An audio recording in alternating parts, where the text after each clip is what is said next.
Someday you will find the old master of our niece. How will I find him?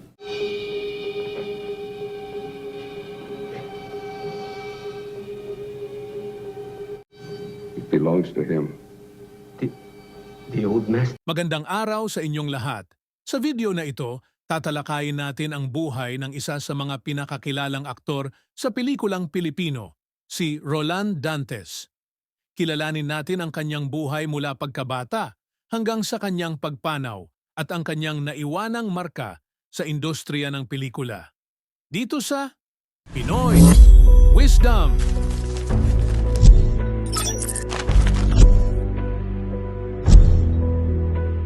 Si Roland Dantes, na ipinanganak bilang Rolando Pintoy Dantes noong Hunyo 15, 1940, ay isa sa mga pinakarespetadong pangalan sa industriya ng pelikula, bodybuilding at Filipino Martial Arts, FMA.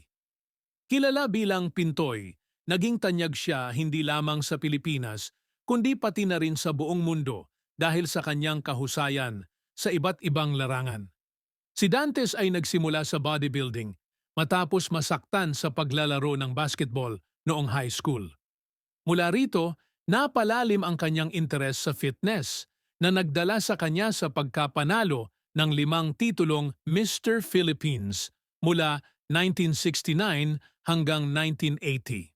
Nag-uwi rin siya ng mga parangal mula sa mga internasyonal na kompetisyon tulad ng Mr. Universe at Mr. World. Bukod dito, siya rin ay isang grandmaster sa arnis at eskrima kung saan siya ay nagsanay kasama ang mga kilalang martial arts masters tulad nina Remy Presas at Kakoy Cañete. Si Dantes ay naging aktibong guro, tagapayo sa militar at tagapagsulong ng Filipino martial arts, kapwa sa Pilipinas at ibang bansa, partikular na sa Australia, kung saan siya nagturo sa huling bahagi ng kanyang buhay. Naging kilala si Dantes sa kanyang mga pelikula noong 1970 at 1980, kabilang ang The Pacific Connection, 1974, at Arnis, The Sticks of Death, 1986, kung saan ipinakita niya ang Filipino martial arts sa isang global na audience. Nakatrabaho niya ang mga kilalang Hollywood stars tulad nina Nancy Kwan at Dean Stockwell. Nagkaroon din siya ng mga papel sa lokal na pelikula tulad ng Banta ng Kahapon, 1977, at Durugin si Totoy Bato, 1979, kung saan pinuri siya sa kanyang pagganap bilang isang tahimik na mamamatay tao. Pumanaw si Roland Dantes noong Marso 16, 2009, sa edad na 68 dahil sa komplikasyon mula sa gout.